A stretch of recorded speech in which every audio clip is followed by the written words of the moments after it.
बिस्मिल्लाहिर्रहमानिर्रहीम। अस्सलाम वालेकुम डियर स्टूडेंट।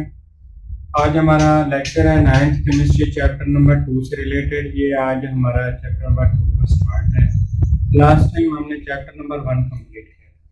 किसी भी स्टूडेंट को अगर चैप्टर नंबर 1 में कोई भी डिफिकल्टी है तो वो कमेंट करके पूछ सकता है।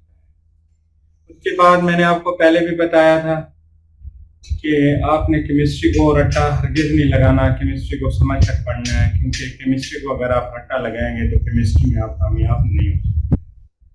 केमिस्ट्री को समझना है। हम अपने लेक्चर की तरफ चलते हैं। चैप्टर नंबर 2 को हम पहले तारुफ पढ़ेंगे। चैप्टर नंबर 2 एटम से रिलेटेड है। एटम से रिलेटेड है तो हमें एटम के स्ट्रक्चर्स के बारे में पता होना चाहिए कि एटम्स के हवाले से किस साइंटिस्ट ने कौन कौन सी थ्योरीज पेश की हैं और उनका क्या क्या ख्याल था। आइए हम देखते हैं। पहले साइंटिस्ट थे एक डेमोक्रिटस।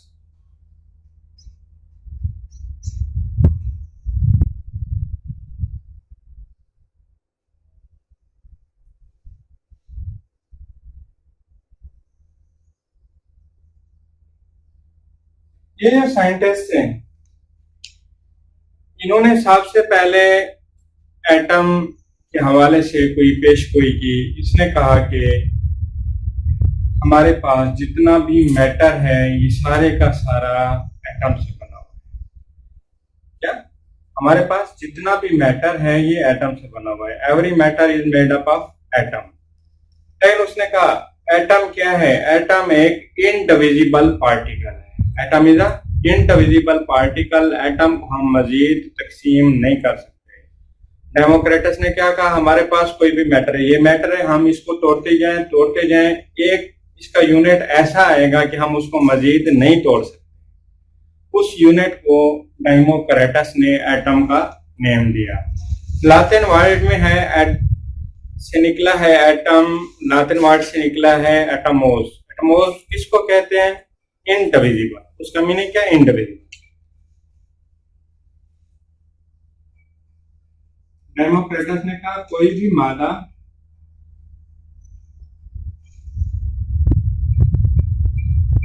ना काबिल तकसीम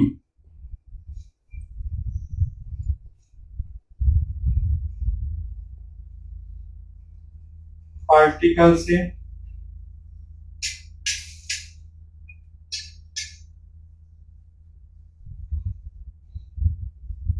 मिलकर बना हुआ है।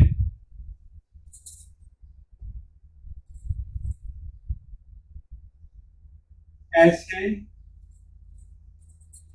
नाकाबिल तकसीम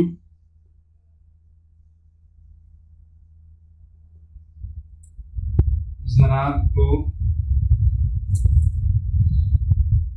एटम कहा।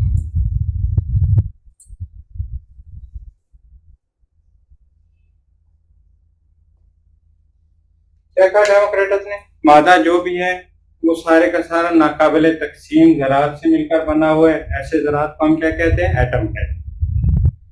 उसके बाद जॉन डाल्टन है। जॉन डाल्टन ने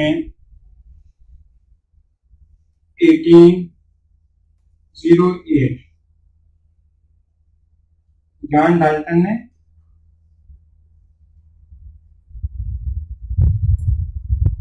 ये एक साइंटिस्ट से जॉन डाल्टन, इन्होंने 1808 में एक थ्योरी पेश की जिसको कहते हैं एटॉमिक थ्योरी। इसकी एटॉमिक थ्योरी भी यही कहती है कि एटम क्या है? नाकाबिल तकसीम ज़रात है।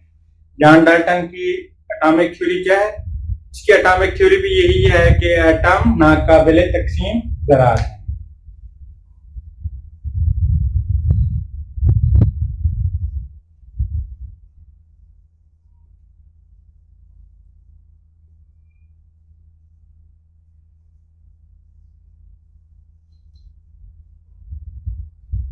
उसके बाद 19वीं सदी के आखिर तक यही समझा जाता रहा कि एटम को हम मजीद नहीं तोड़ सकते। फिर क्या हुआ? 19वीं सदी जैसे ही 20वीं सदी स्टार्ट हुई, in the beginning of 20th century, scientist थे जॉन डॉल अपना जे थॉमसन, रदरफोर्ड हो गए, उसके बाद बोहर हो गए। उन्होंने क्या किया, उन्होंने कहा कि हम एटम को मजीद पार्टिकल में तोड़ सकते हैं। क्या कहा उन्होंने? साइंटिस्ट थे J Thomson, Goldstein, J Thomson, Rutherford, Bohr. इन साइंटिस्ट ने क्या कहा कि एटम, कौन कौन से साइंटिस्ट थे? J Thompson,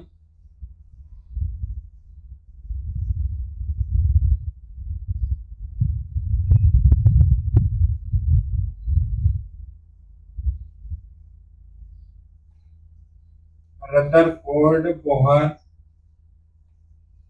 and Goldstein.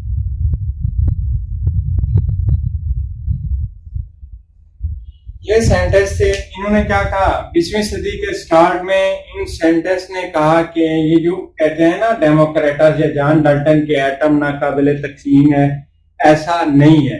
इन्होंने कहा एटम को हम क्या कर सकते हैं, मजीद पार्टिकल में तकसीम कर सकते हैं। वो पार्टिकल कौन से हैं? इन्होंने कहा हम एटम को इलेक्ट्रॉन, दूसरा प्रोटॉन,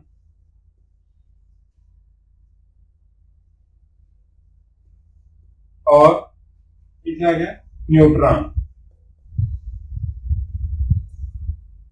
में तकसीम कर सकते हैं।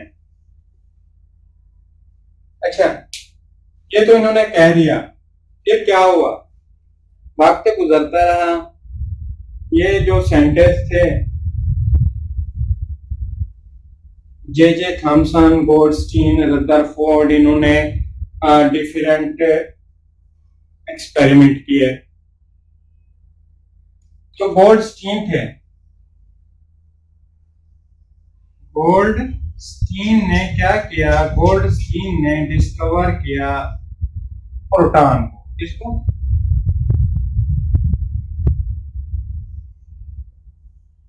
Discovered proton.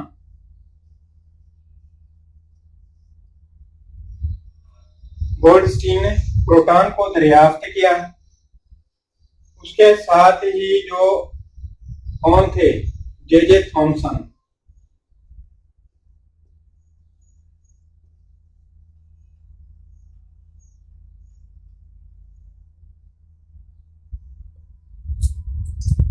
जे थॉमसन ने इलेक्ट्रॉन डिस्कवर किया। क्या?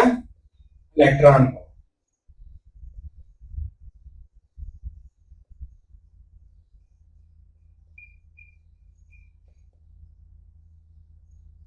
अब प्रोटॉन और इलेक्ट्रॉन तो डिस्कवर हो गए, फिर क्या करना था?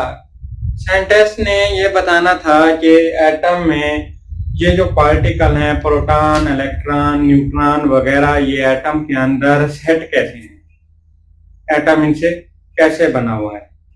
वक्त गुजरने के साथ जे थॉमसन ने क्या किया, इसको मैं इरेज करने लगा हूं। जे थॉमसन ने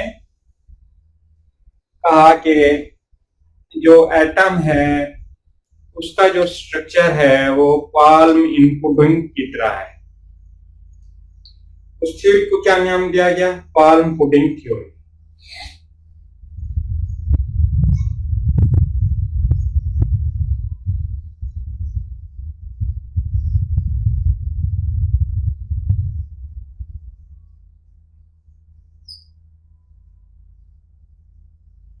पाल्म पुडिंग थ्योरी किसने दी? J Thomson. अच्छा, ये थ्योरी है क्या?